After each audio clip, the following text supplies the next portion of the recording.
Friends came छो। आज આપણે બનાવીશું ભાતના ભજીયા અને રાઈસ પકોડા પણ કહી શકાય છે।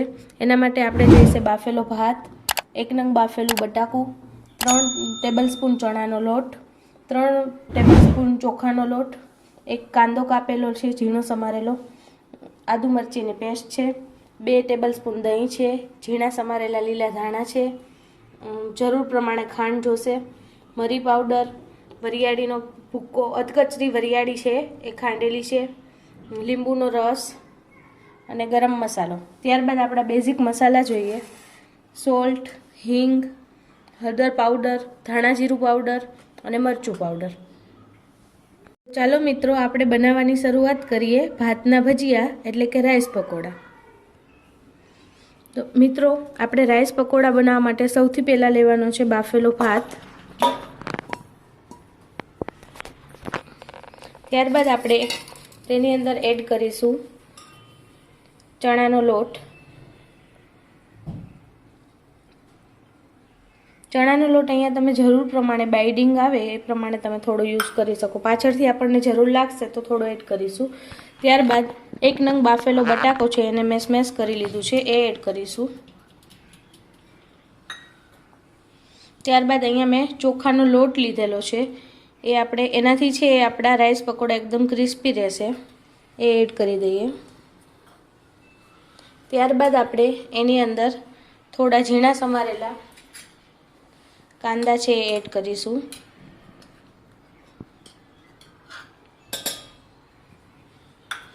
ત્યારબાદ આદુ મરચીની પેસ્ટ છે એ આપણે જે પ્રમાણે તીખું જોઈતું હોય એ પ્રમાણે એડ કરીશું। અહીંયા હું 2 ટેબલસ્પૂન લઈ રહી છું। ત્યારબાદ આપણે થોડા લીલા ધાણા નાખીશું।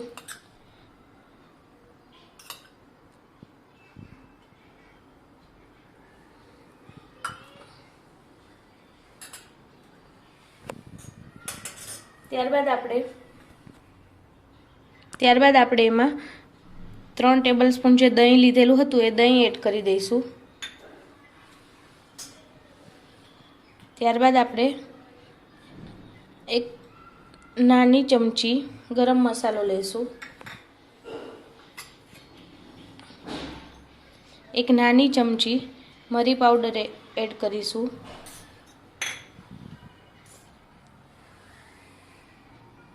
ત્યારબાદ આપણે એમાં વરિયાળી છે એનો ટેસ્ટ આમાં સારો આવે છે તો આપણે વરિયાળી થોડી આગળ પડતી એટલે કે અહીંયા મેં અંદાજે 3 નાની ચમચી જેટલો વરિયાળીનો પાવડર એડ કરેલો છે। ત્યારબાદ આપણે એમાં સ્વાદ અનુસાર ખાંડ નાખીશું। અહીંયા મેં નાની 3 ચમચી ખાંડ લીધેલી છે। ત્યારબાદ આપણે એમાં લીંબુનો રસ એડ કરીશું। અહીંયા હું 2 ટેબલસ્પૂન લીંબુનો રસ એડ કરું છું। હવે આપણે બેઝિક મસાલામાં જોઈએ તો સૌથી પહેલાં આપણે એમાં મીઠું નાખીશું। મીઠું આપણે સ્વાદ અનુસાર જે પ્રમાણે, અહીંયા મેં ભાત છે એમાં બાફવા ટાઈમે મીઠું એડ કરેલું છે તો આપણે એને, અને બટાકામાં બાફવા ટાઈમે બી મીઠું એડ કરેલું છે તો આપણે એને ધ્યાનમાં રાખીને મીઠું એડ કરીશું। અત્યારે હું અહીંયા 1.5 નાની ચમચી મીઠું એડ કરું છું। ત્યારબાદ આપણે એમાં 1 નાની ચમચી છે હળદર એડ કરીશું।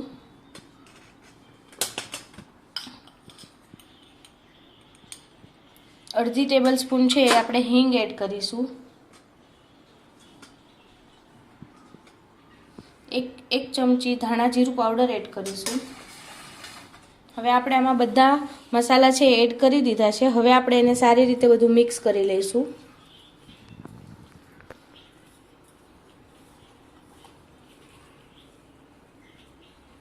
ભાતના ભજીયા છે એ તમે લેફ્ટ ઓવર બપોરનો જે ભાત વધેલો હોય એમાંથી તમે સાંજ માટે એક સારામાં સારો સ્નેક છે એ રેડી કરી શકો છો। આ રીતે આપણે એને સારી રીતે મિક્સ કરી લઈશું। તમે જોઈ શકો છો કે આપણું રાઈસ પકોડા માટેનું જે બેટર છે બેટર તૈયાર થઈ ગયું છે। હવે આપણે એને તળવા માટે ગેસ પર તેલ મૂકી દઈશું। તેલ અત્યારે હું ફૂલ ફ્લેમ પર જ મૂકું છું। આપણે જ્યાં સુધી તેલ સારી રીતે ગરમ ન થાય ત્યાં સુધી આપણે વેઇટ કરીએ। તેલ ગરમ થતાની સાથે જ આપણે એમાં રાઈસ પકોડા મૂકવાની શરૂઆત કરીશું। તમે જોઈ શકો છો કે આપણું તેલ છે રાઈસ પકોડા તળવા માટે સરસ ગરમ થઈ ગયું છે.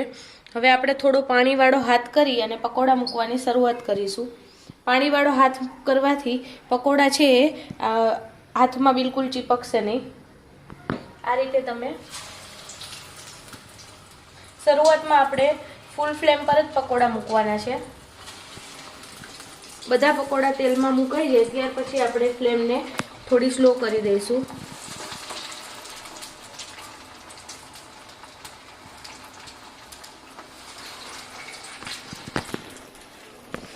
આ રીતે તમે એને અનઇવન શેપમાં પણ મૂકી શકો છો. આપણે જે રીતે મેથીના ગોટા બનાવીએ છીએ એ રીતે પણ તમે મૂકી શકો છો.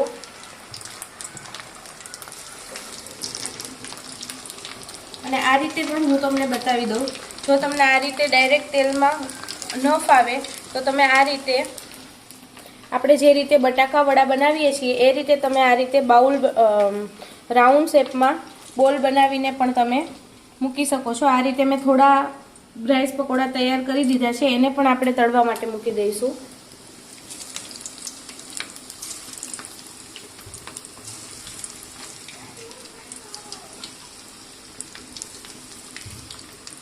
હવે ગેસની ફ્લેમ છે આપણે સ્લો કરી દઈશું.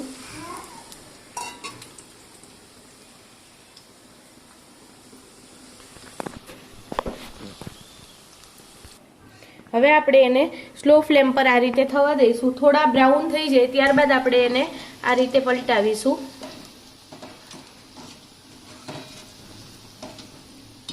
થોડી બ્રાઉનનેસ આવી જાય ત્યારબાદ આપણે ફરીથી ગેસની ફ્લેમ છે થોડી ફાસ્ટ કરી દઈશું. એના કારણે અંદરથી એકદમ ચડી જશે, અંદરથી સોફ્ટ થશે અને બહારથી ક્રિસ્પી થશે. આ રીતે આપણે એને ફૂલ ફ્લેમ પર હવે થોડી વાર થવા દઈશું. તો આપણા પકોડા છે એકદમ સરસ ગોલ્ડન બ્રાઉન તળાઈને રેડી થઈ ગયા છે. હવે આપણે ગેસની ફ્લેમ બંધ કરી દઈશું અને એને એક પ્લેટમાં કાઢી લઈશું. તમે જોઈ શકો છો દેખાવમાં જે એટલા ક્રિસ્પી લાગે છે.